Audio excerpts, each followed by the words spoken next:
Nous sommes le 27 décembre, la récompense finale. Nous lisons dans Apocalypse chapitre 11 au verset 18. Les nations s'étaient irritées, sa colère est venue, ainsi que le temps de juger les morts, de récompenser tes serviteurs les prophètes, les saints et ceux qui craignent ton nom, les petits et les grands, et de détruire ceux qui détruisent la terre.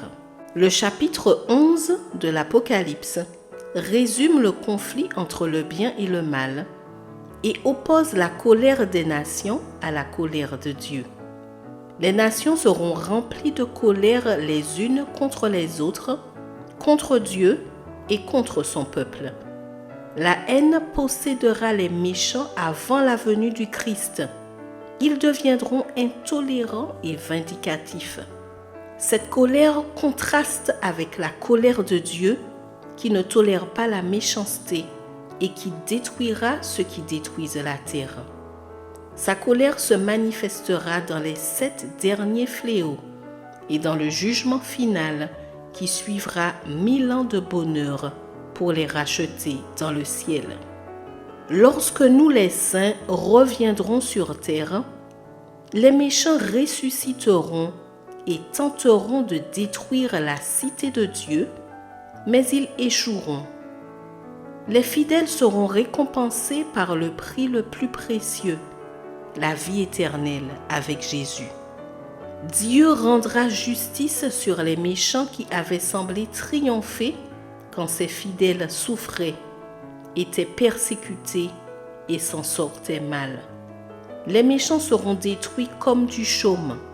Le jour de la récompense finale viendra et les récompensés seront ceux qui craignent Dieu. Vis chaque jour en te concentrant sur ce moment glorieux. Ne te décourage pas, mais attends le grand dénouement.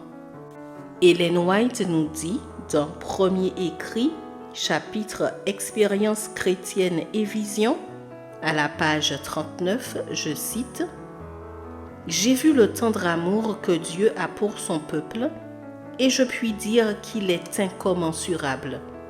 J'ai vu des anges aux ailes déployées au-dessus des saints. Chaque saint avait un ange qui l'accompagnait. Si les saints pleuraient par suite de découragement ou étaient en danger, les anges qui les accompagnaient constamment volaient rapidement pour en transmettre la nouvelle, et les anges qui étaient dans la cité cessaient leur chant.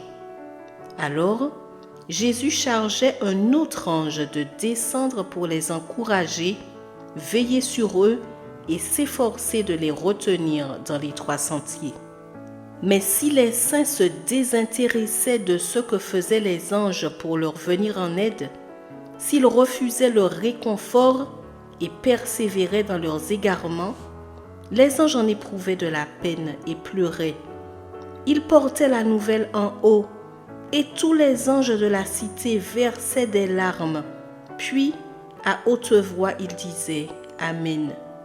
Mais si les saints fixaient les regards sur le prix qui était devant eux et glorifiaient Dieu en le louant, alors les anges emportaient la bonne nouvelle dans la cité. Et les anges qui étaient dans la cité touchaient leur harpe d'or en s'écriant « Alléluia ». Les voûtes des cieux résonnaient de leurs chants joyeux. Fin de citation. Bonne journée et que Dieu te bénisse.